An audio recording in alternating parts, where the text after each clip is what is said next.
What's up, surveillors? Your boy is back with another video. Now, these two movies on the surface may seem complex to break down, but once I interpret it for you, you might wonder how you didn't catch it in the first place. But before we get into the meat of the video, let's analyze who the Silver Surfer represents. 2 Thessalonians chapter 2 verse 8. And then shall that wicked be revealed, whom the Lord shall consume with the spirit of his mouth, and shall destroy with the brightness of his coming. I will no longer serve. This is the end for us both.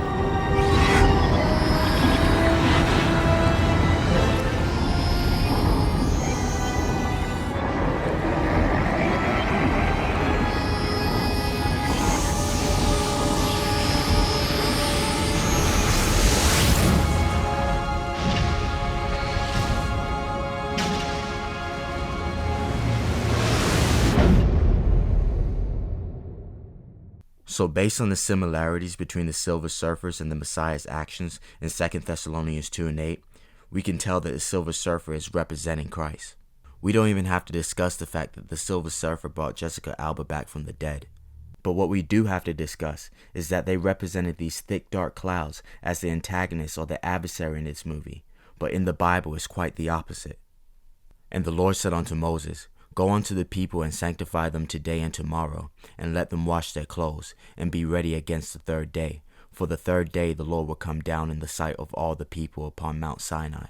So Moses went down to the people. He consecrated them for worship, and they washed their clothes. He told them, Get ready for the third day, and until then, abstain from having sexual intercourse. And it came to pass on the third day in the morning, that there were thunders and lightning, and a thick cloud upon the mount, and the voice of the trumpet exceeding loud, so that all the people that was in the camp trembled. And Moses brought forth the people out of the camp to meet with God, and they stood at the nether part of the mount.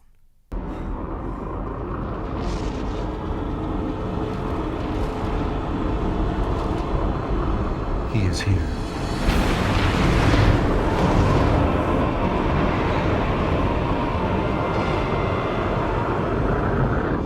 And Mount Sinai was altogether a smoke, because the Lord descended upon it in fire, and the smoke thereof ascended as the smoke of a furnace, and the whole mount quaked greatly.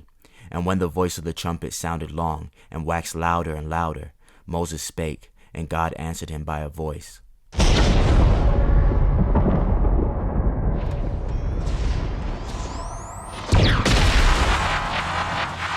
And all the people saw the thunderings and the lightnings and the noise of the trumpet and the mountain smoking. And when the people saw it, they removed and stood afar off.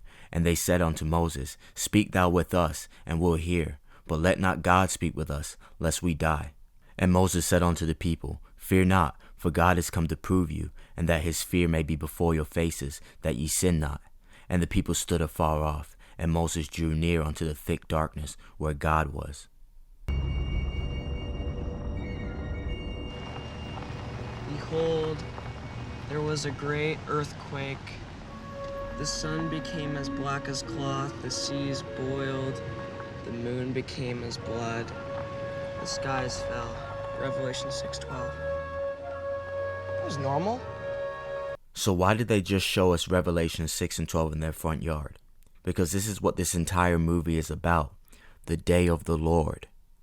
That's why in Gematria, the process of coding numbers into words, Ghostbusters Afterlife synchronizes with the terrible day of the Lord. In fact, if you type in the day of the Lord's wrath, you get more synchronicities. Even in Fantastic Four: Rise of the Silver Surfer, it synchronizes with the coming of the great and dreadful day of the Lord, because all of this is about the day of the Lord. I'm not getting lucky with these synchronicities. I literally got it from Malachi chapter 4 and 5. Behold, I'll send you Elijah the prophet before the coming of the great and dreadful day of the Lord. I even did this with Ghostbusters. Joel chapter 2 verse 31. The sun shall be turned into darkness, and the moon into blood, before the great and the terrible day of the Lord. The titles of these movies and these scriptures synchronize, and the movie is depicting exactly what the title of the movie synchronizes with. Because these people believe in the word. The Bible isn't a myth or some sort of fiction or fable. This is actually the truth. So whenever they make movies with thick dark clouds, remember they're referencing the coming of the Most High or the return of the Son of Man. So let's transition to the book Sinai to Zion, by Joe Richardson, page 251. Everything that the prophets have said is true. Jesus' own description of his second coming are almost entirely rooted in the imagery of the theophany at Mount Sinai, as well as the later visions of the prophets, particularly Daniel 7. All 7 of the primary themes and the motifs that Jesus uses to describe his own return either tie back to Mount Sinai or the prophetic storyline of the desert prophecies. Understand that this is depicting Jesus after his return. We are absolutely captivated by the grandeur of what is described. He has rays flashing from his hand, and there is the hiding of his power. Before him goes pestilence, and plague comes after him.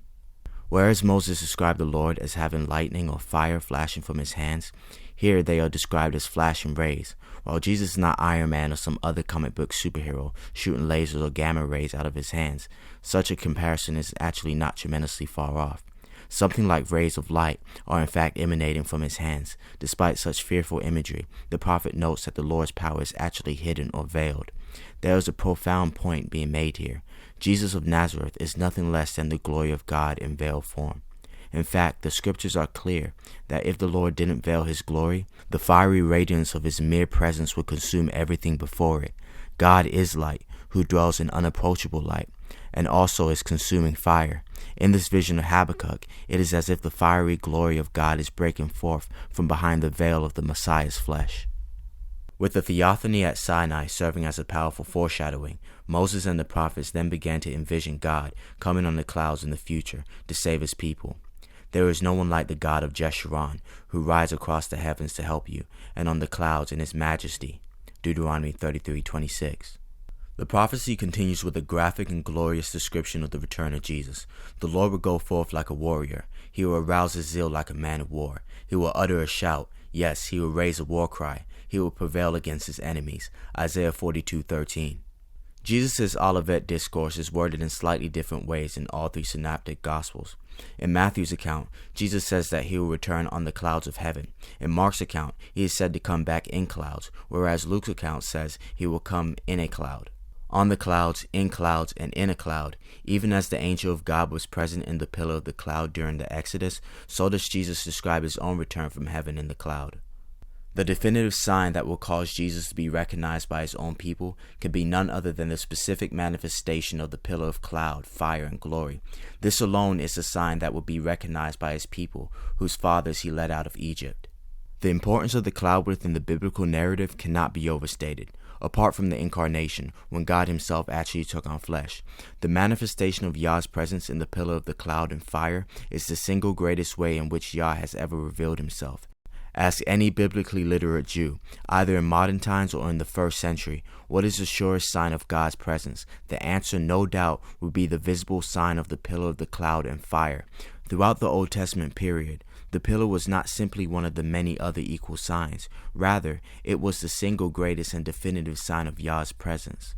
For behold, the Lord will come with fire and with his chariot like a whirlwind, to render his anger with fury and his rebuke with flames of fire. For by fire and by his sword will the Lord plead with all flesh, and the slain of the Lord shall be many. In the Gospel of Luke, Jesus reiterates and summarizes some of the lessons from the parable of the foolish and wise virgins. Be dressed in readiness and keep your lamps lit. Be like men who are waiting for their master when he returns from the wedding feast, so that they may immediately open the door to him when he comes and knocks.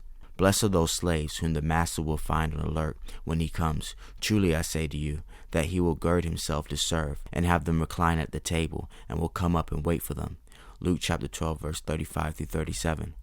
Again, the call is to be ready. As Robert L. Stein in the New American Bible Commentary notes, the image of a man who has tucked in his long robe up under his belt in order to run is found frequently in the Bible.